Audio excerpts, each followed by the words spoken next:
un signal important pour nous pour déclencher vraiment et préparer la réalisation de ce centre d'intégration de petits satellites qui va aider à développer le domaine spatial, et on va y revenir un petit peu.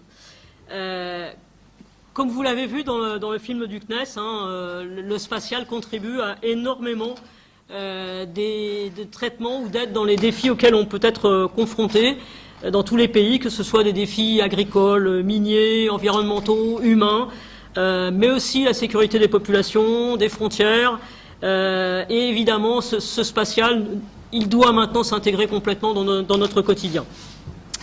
Mais au-delà de ces aspects indirects très importants, notre projet commun va permettre de former une génération de jeunes ingénieurs sénégalais ou de techniciens sénégalais aux techniques de la fabrication, de l'assemblage et tests de satellites, ce qui est une manière de sensibiliser par la réalisation à la contribution que l'espace peut apporter au développement scientifique du pays. Donc ça, c'est tout un écosystème qu'on espère pouvoir contribuer à créer autour de la Cité du Savoir, dans lequel il pourra s'inscrire des contributions de start-up, de petites entreprises autour, ou de gens qui pourront aider à créer une base qui permettrait, soit au niveau du Sénégal, soit au niveau national ou commercial ou international, de vendre des petits satellites. Clairement, Ariane Group est issu de l'aéronautique au départ, issu de l'aérospatial bien connu, issu aujourd'hui d'entreprises communes de deux grands groupes, Airbus et Safran, bien connus dans ce domaine, qui, dans son portefeuille, réalise à la fois les fusées Ariane, et dont l'Ariane 6, qui volera autour de 2020, enfin en 2020, qui a réalisé aussi l'ATV, le ravitailleur de la station internationale, mais qui a aussi une filiale qui est Ariane Espace, qui met en œuvre et prend en charge toute la partie lancement, et peut prendre en charge évidemment la partie lancement de petits satellites aussi. Cette maîtrise de la production est très importante pour nous, mais elle est très contrainte. C'est-à-dire que pouvoir lancer un objet dans l'espace, ça nécessite des contraintes techniques qui ne sont pas les mêmes que sur Terre. Et donc c'est ce savoir-faire qu'on a acquis, qu'on a l'intention de vous donner, de manière à ce que vous puissiez prendre conscience des contraintes techniques imposées par l'espace sur les équipements qui doivent être produits pour rendre ces fonctions. C'est très important pour nous. Et donc ce qu'on espère faire, c'est pouvoir s'intégrer. Alors le film était peut-être un petit peu vert et un petit peu désert pour s'intégrer dans la Cité du Savoir. Je pense qu'il faudrait qu'on fasse un petit peu une mise à jour, parce qu'aujourd'hui la Cité du Savoir est bien plus avancée que ça. On voit que déjà notre film a un petit peu de retard, mais pour nous c'est effectivement de s'intégrer dans ce centre sur le long terme, et pas uniquement de faire une opération ponctuelle. Donc ce qu'on espère, c'est qu'on pourra vraiment vous aider à créer de la valeur, des emplois, et des richesses qui permettront au Sénégal de rayonner dans l'ouest de l'Afrique, mais plus largement de prendre le leadership. Je crois que vous en avez tout à fait les capacités, et j'espère bien que nous pourrons contribuer à vous y aider. Cette fusée Ariane 6 qui va bientôt voler, et donc on est très content de pouvoir partager avec vous cette ambition spatiale via ce petit cadeau qui, j'espère, vous permettra de penser à nous très régulièrement et de vous projeter plus facilement dans le spatial et dans le rayonnement du Sénégal dans l'espace. Merci. Merci. Je pense même peut-être que ça va être l'emblème. Ah parce bon? que c'est une marque de Fabrice. Exactement. Merci. Donc voilà. Merci beaucoup. Merci. Ce nouvel élan de la coopération entre le Sénégal et la France en matière d'enseignement supérieur, de recherche et d'innovation peut être apprécié à partir des actions importantes qui ont été menées en moins d'1 an, comme vous le disiez. Campus franco-sénégalais, avec l'implication d'institutions d'enseignement supérieur, de recherche parmi les plus prestigieux, accord de coopération pour l'installation du Conservatoire national des arts et métiers à Dakar, tenue de 2 ateliers pour la validation des acquis de l'expérience, démarrage du projet des instituts supérieurs d'enseignement professionnel de Bignona et Richard Toll, sous financement de l'Agence française de développement, etc. J'aurais pu y ajouter Lab, Khalat, Defar, avec les imprimantes 3D et autres. Je suis particulièrement heureux et fier de voir aboutir à travers ces signatures le début d'un partenariat riche qui commence aujourd'hui avec ces institutions aussi prestigieuses, clés de voûte du système spatial français ayant fini de faire leurs preuves à travers le monde. Mesdames, Messieurs, le Sénégal a pris l'option stratégique de faire de la science, de la technologie et de l'innovation des leviers de son développement économique, social et culturel. Cette volonté du président de la République Macky Sall s'est traduite par des efforts sans précédent en termes d'investissement, suivant les concertations nationales sur l'avenir de l'enseignement supérieur et les décisions présidentielles qui sont les fondements des réformes en cours dans le système d'enseignement supérieur, de recherche et d'innovation. Une des activités phares de ces réformes est la construction sur 14 hectares de la Cité du Savoir dans la nouvelle ville de Diamniadio.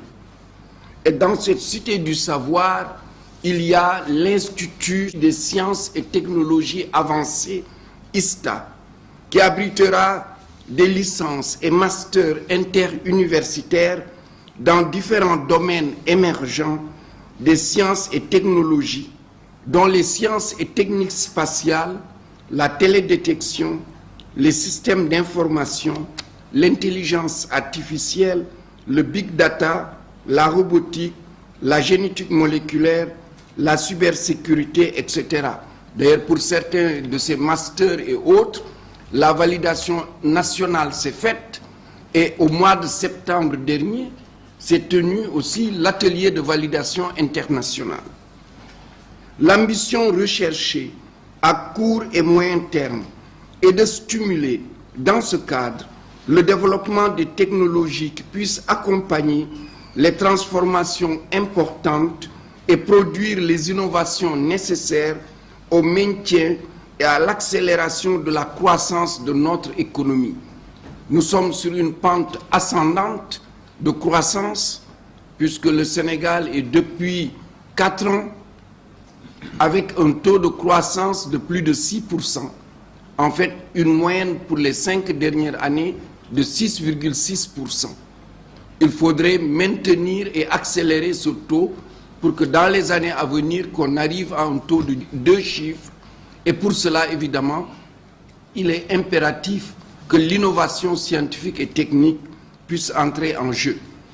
En plus des projets développés dans les universités et autres institutions d'enseignement supérieur pour orienter le système vers les STEM et la professionnalisation, cet écosystème de formation et de recherche dédié aux sciences, aux technologies et aux innovations permettra le développement rapide d'un programme national de promotion des sciences et techniques.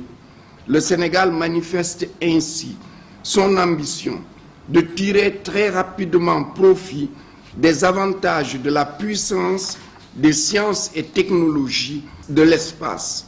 Observation de la Terre, télédétection, modélisation et traitement de données spatiales, infrastructures techniques pour l'acquisition, le stockage et le traitement de données, géomatique, système d'information géographique, etc.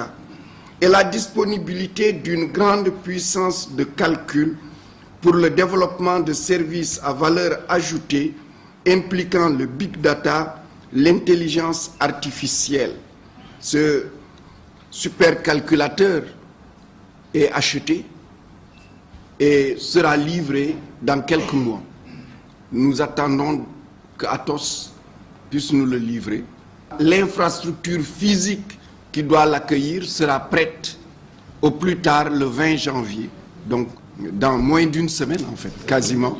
Ce sera prêt et la plateforme sera prête et on attendra donc le module qui va contenir le supercalculateur. Et je pense que le Sénégal pourra à ce moment-là, avec cette puissance d'un pétaflop, développer beaucoup de choses autour de cela. Le Sénégal va s'organiser ainsi pour tirer profit du secteur spatial et assurer les réalisations des objectifs des 3 piliers du plan Sénégal émergent. Mesdames, Messieurs, vous aurez donc compris que nous travaillons ainsi au développement d'un véritable programme spatial pour notre pays. Cette approche volontariste, pragmatique et dynamique que le Sénégal a choisi de mettre en œuvre en veillant à une cohérence de l'ensemble du système d'enseignement supérieur, de recherche et d'innovation avec le dispositif de production de richesses. Le programme spatial du Sénégal devrait s'articuler autour de 4 éléments à développer évidemment. Le développement et mise en œuvre de programmes de formation interuniversitaire, formation supérieure, mais aussi formation certifiante, mais aussi formation professionnelle et technique. C'est pour ça que je suis très heureux d'avoir avec nous le ministère de la formation professionnelle, de l'artisanat et de l'apprentissage. Parce qu'il n'y a pas que des formations supérieures dans ce domaine-là. Et il est important que ces formations soient prises en charge. Donc c'est un défi que nous partageons. Je voudrais donc vous remercier.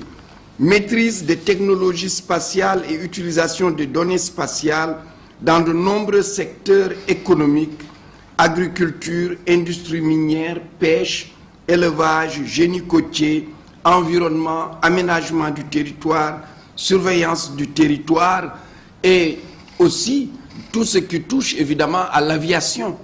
Et l'ASECNA, qui est notre agence commune africaine, sa présence aussi, vraiment nous réconforte dans cet appui. Merci, madame.